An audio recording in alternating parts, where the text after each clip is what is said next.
I wouldn't ever want to punch a person who's within the doing some good work, actually. Interestingly enough, I might bring up a very controversial figure, but we've just had Andrew Tate accept Islam, someone who is the most Googled person on earth. And it's very interesting that Allah subhanahu wa ta'ala would use such a person to accept Islam, someone who has a very strong influence on disadvantaged young men, young males, who speaks to them. He calls them young kings and has a very profound impact on them. It's very interesting that Allah would use someone like him, and we ask Allah to protect him and to actually make this conversion sincere. What are your thoughts on that?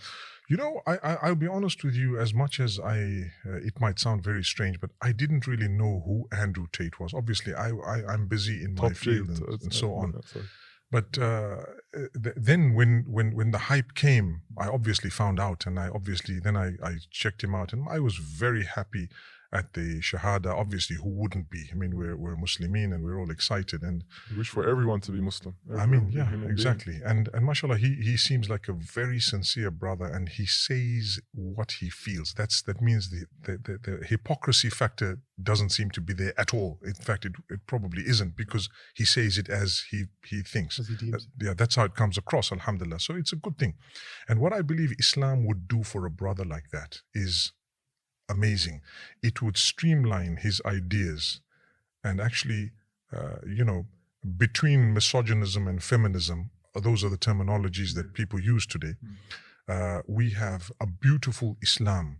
The Prophet ﷺ's approach, because I know I faced some of my friends, some scholars as well, and some regular Muslims who sometimes have told me certain things. No, Sheikh, you're too soft, and no, Sheikh, you're this and that. And I tell you, it's not that. Islam is a balance. There are times when the Prophet ﷺ was extremely lenient and very forgiving. There were times when he spoiled his family members. There is a balance. It's happened to me where people say, oh, you said this and you said that, but we're calling towards a balance.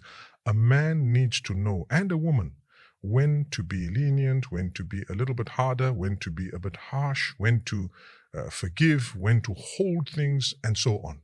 So it's a beautiful balance. So I believe that's what Islam would do to anyone who's genuine in learning. It would create a balance. It's not all about being, so I'm the king, I'm the boss, and that's me. I mean, no one would like you in that case, because why? It's not the case. It would regulate you towards that wasat.